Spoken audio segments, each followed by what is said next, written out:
Mana shu navorodlari qilib qo'yilgan kvartirani 33 ming kami bor deyaptilar. Kir mashina bilan mebellar chiqib ketadi. Kvartiramiz 3 xonali, ikkinchi etajda skvozna. Taxtapol, kirpishli domimiz. Lokatsiyamizni aytib o'tib ketamiz. Bu zalimiz. Zaldan ko'ryapsizlar, hozir spalniga kiramiz. Detskiy xonamiz ham, aytdi, kladopkamiz ham bor ekan. Narxini 33 ming kami bor deyapmiz. O'tgan yil 30 mingga berilmagan.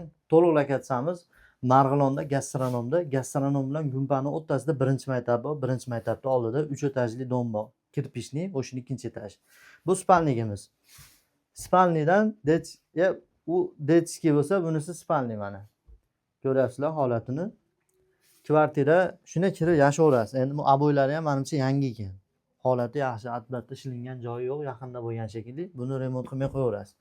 Mana xonaga bitta aboy yopishtirib yuborsangiz bo'ldi ekan. To'g'risi yorug'roq svet qo'ysangiz, zal ochiladi, bitta lampochka xiraligiga uncha ko'rinmayotgandir. Koridorni ko'ryapsizlar. Eshiklarimiz ham yaxshi ekan. Eshikda ham ish yo'q.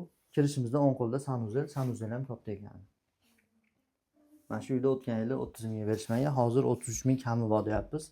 Marg'ilonda gastronom o'sha gumpani oldidan so'raganlar jo'natib qo'yamiz. Kvartiramiz mana qoladigan jihozlari, kuxunnilar qoladi, gaz plita qoladi, keyin mayda-chuyda bitta narsa qolishi mumkin. Qolgan narsalar olib chiqib ketadilar. Telefon qilsalar ham mana shunaqa chiroyli kvartira qo'yishda davom etamiz. Bizga prosta podpiska, like, kommentariy.